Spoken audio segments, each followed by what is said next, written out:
और आपको with logic बात करें कि क्यों ऐसा करते हैं, क्योंकि रटते रहते हो ना तो भूल जाती हैं चीज़ें। कहोगे है बहुत ईजी बात, और बिल्कुल ठीक है, पर भूल जाती हैं। चलिए अब बात करते हैं रक्तक्षय के बारे में। रजनी शर्मा जी नमस्ते, आलोक श्रीवास्तव सर नमस्ते, रजनी शर्मा सर नमस्ते। तो यहीं से हम बात करेंगे रक्तक्षय के लक्षण क्या है। परुषता, परुषता है, परुषा स्फुटिता म्लाना त्वग रुक्षा रक्त संचय। तो रक्त का अगर क्षय हो जाता है तो त्वग रुक्षता, स्किन ड्राई ड्राई हो जाती है। तो जो भी आपके पास कोई पेशेंट बैठता है और आपने यूं खींचा और देख रहे हो अगर आ रही है वाइट लाइन तो वो स्किन ड्राई है, पक्का सी बात है उसके अंदर रक्त का क्षय है। तो कुछ भी ऐसा देना पड़ेगा जो रक्त को बढ़ाए, लेकिन पहले हमारा यही होता है, पहले देख लियो वजह क्यों है जिसकी वजह से रक्त का क्षय हुआ। म्लान होगा उसके मतलब फेस पर, चेहरे पर, बॉडी के स्किन पर कोई ग्लो नहीं होगा। ये हर सर्टन एज का एक ग्लो होता है, एक कांति होती है, एक आभा होती है।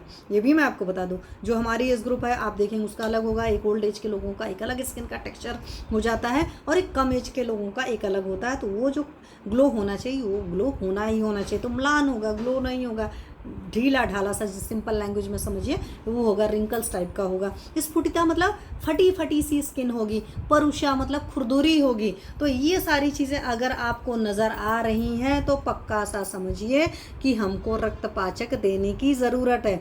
बट उस रक्तपाचक को देने से पहले कुछ और चीज़ें ज़रूर करा लीजिएगा, मतलब दीपन पाचन लोमन करा कर दीजिएगा, कंडीशन देख कर दीजिएगा। अगर आपको लग रहा है कि नहीं कुछ ज़्यादा ही ड्राइनेस है तो उस केस में मैं तो कहूँगी रक्तपाचक वाले द्रव्यों से सिद्ध करके घृत थोड़े थोड़े अमाउंट में दीजिए, वो ज़्यादा बेहतर होगा। ठीक है, ये तो चरक जी ने कहा था। सुश्रुत जी ने कहा क्या, शोणित क्षय त्वक पारुष्यम अम्ल शीत प्रार्थना शिरा शैथिल्यम च। अब शिरा शिथिलता होती है रक्त क्षय के केस में, और त्वक पारुष्य जो होता है, स्किन जो होती है खुरदुरी सी होती है। अम्ल पदार्थों को खाने की इच्छा होगी, शीत पदार्थों को खाने की इच्छा होगी, ये सारी चीज़ों को होती है। तो ऐसे सारे पेशेंट्स को अम्ल चीज़ को खाने की ज़्यादा इच्छा होती है, खास करके रक्त क्षय के लक्षणों में। वैसे तो होना चाहिए अम्ल अशीत, क्योंकि थोड़ा सा उष्ण गुण का हिसाब किताब होता है, तो ये चीज़ें होना चाहिए। फिर अष्टांग हृदय सूत्रकार ने कहा है, गरिमा सैनी जी नमस्ते, रक्ते अम्ल शिशिर प्रीति शिरा सत्यल्यम रुक्षता। तो इन्होंने भी सेम चीज़ कहा कि अम्ल पदार्थों को खाने की होगी, शिरा सत्यलता होगी। जब रक्त का क्षय होगा तो आपके आर्टरीज या वेंस में वो टोनिसिटी नहीं रह जाएगी, न प्रॉपरली, आप सिंपल लैंग्वेज में समझिए तो न आर्टरीज प्रॉपरली कॉन्ट्रैक्ट कर पाएंगी, न रिलैक्स हो पाएंगी। तो वहाँ पर ब्लड का फ्लो प्रॉपरली नहीं हो पाएगा, तो बॉडी हमेशा एक लिथर्जिक सी जरूर फील करती है। और रक्तक्षय के मरीज में आपको ये चीज़ें नज़र आएंगी, एक अलग टाइप का वीकनेस होगा। फिर क्षीणे अम्ल मधुर आकांक्षा। तो जब रक्त की कमी होगी तो आपको मधुर आकांक्षा, क्यों, रक्त के गुण में था मधुरम लवणम, तो इसलिए मधुर पदार्थों को खाने की इच्छा होती है। तो कई बार डायबिटिक पेशेंट तो छोड़ो, अगर किसी मरीज के अंदर मीठा खाने की इच्छा हो रही है तो देखो ऐसा तो नहीं कि उसके अंदर रक्त की कमी, एचबी वगैरह तुरंत टेस्ट करा कर देख रहे हैं।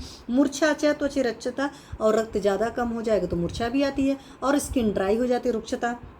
शैथिल्यम च शिराणाम शाद उन्मार्गगामिता, और शैथिल्य ये मैंने आपको पहले, शाद उन्मार्गगामिता मतलब जो नीचे से चीज़ें निकलनी चाहिए उनको ऊपर से निकलने की टेंडेंसी होती है। तो वायु का, खास करके वायु का प्रकोप होता है, मैंने आपको पहले ही बताया हुआ कि जब रक्त का क्षय होता है वायु का प्रकोप होता है, तो फार्टिंग वोटिंग ऐसे पेशेंट का प्रॉपरली नहीं हो पाता है। तो ये भी पूछना चाहिए क्या हवा खुलती है कि नहीं खुलती है। तो बहुत सारे लोग कहेंगे कि नहीं जी खुलती है, या डॉक्टर साहब आप इस तरह के क्या क्वेश्चन पूछ रहे हो, लेकिन आपको पूछने की ज़रूरत है, क्योंकि रक्त क्षय के मरीज में ये सारी चीज़ें आपको नज़र आती हैं। तो ये सारी चीज़ें आपको पता होनी चाहिए। आगे रक्त, अब आपने देखा था रक्त वृद्धि में क्या क्या बढ़ा हुआ था, तो आपने कम किया, मीन्स ब्लड लेटिंग कराया था, विरेचन कराया था।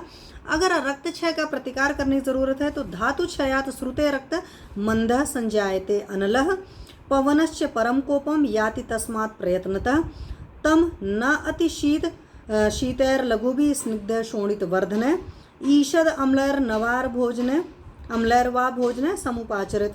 तो रक्त के अधिक निकल जाने पर क्या होगा, रक्त क्षय हो जाएगा। और रक्त क्षीणता के कारण, ये मैंने आपको पहले ही बता दिया कि जब कभी रक्त क्षय होता है, क्योंकि रक्त आपके अंदर बॉडी टेम्परेचर को जैसे मेंटेन करता है उसके वैसे ही आपकी डाइजेस्टिव फायर को मेंटेन करता है। तो रक्त का जब क्षय हो जाएगा तो आपकी डाइजेस्टिव फायर लो हो जाती है, और जब डाइजेस्टिव फायर लो हो जाती है तो पक्का सी बात है यहाँ पर ऐसी औषधियाँ दीजिए जो थोड़ी सी दीपन औषधियाँ हों। और रक्त का क्षय जब होता है तो ये मैंने वात का प्रकोप आप लोग को पहले बता दिया, मतलब यहाँ पर अग्नि का वर्धन करने के लिए और वात का शमन करने वाली चीज़ें देंगे, क्योंकि वायु का प्रकोप हुआ तो वायु को शमन या शांत करने के लिए चीज़ें देंगे। अग्नि मंद हुई तो अग्नि को बढ़ाने के लिए दीपन द्रव्य देंगे। तो आप त्रिकटु दे सकते हो, आप पंचकोल दे सकते हो, आप दीपनी माँ कषाय के द्रव्य क्या है, पिपली पिपली मूल चबे चित्रक नागर अम्लवेतस मरीच अजमुदा भलत्यास्ति हिंगु निर्यासिति, तो ये जो 10 द्रव्य हैं उनको दे सकते हो। आप अकेले शुंठी दे सकते हो। आपके पास डिपेंड करता है इस पेशेंट की कंडीशन के हिसाब से आप क्या दे सकते हो। अगर मैं औषधियों की बात करूं, आप हिंगवाष्टक भी दे सकते हो, आप लौण भास्कर भी दे सकते हो, आपके पास बहुत सारी है। आपके पास चित्रकादि वटी है, लेकिन हालांकि रक्तज विकारों में चित्रकादि वटी कम यूज़ करना चाहिए, खास करके अगर पित्त वृद्धि हो रखी है तो नहीं देते हैं। लेकिन रक्त के क्षय में देख रहे हैं तो वहाँ पर कंडीशन के हिसाब से एक सिंपल सा कंसेप्ट होता है कि आप पेशेंट की कंडीशन देख करके चीज़ें डिसाइड कर सकते हो। सिंपल लैंग्वेज था कि अग्नि मंद हुई है तो अग्नि के वर्धन वाले द्रव्य दे सकते हो। तो अग्नि वर्धन के मैंने प्रॉपरली आपके पास बहुत सारी चीज़ें लेकर रखी है, आप जाकर उनको फिर से सुन सकते हो, उन सारी चीज़ों को दे सकते हो।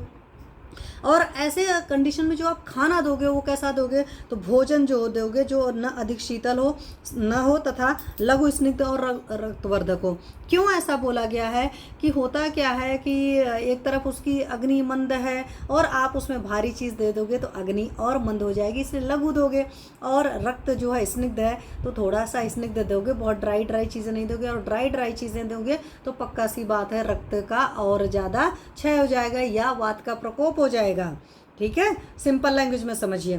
साथ में क्या होता है, थोड़ा सा खट्टापन लिए हो जाना चाहिए, न अधिक न कम हो, वरना मतलब प्रॉपरली है तो सिंपल सी बात है। अगर सही से सोचो तो यहाँ पर आपके पास दाडिम जो है अनार बहुत बढ़िया काम करता है, तो अनार अच्छे से दे सकते हैं।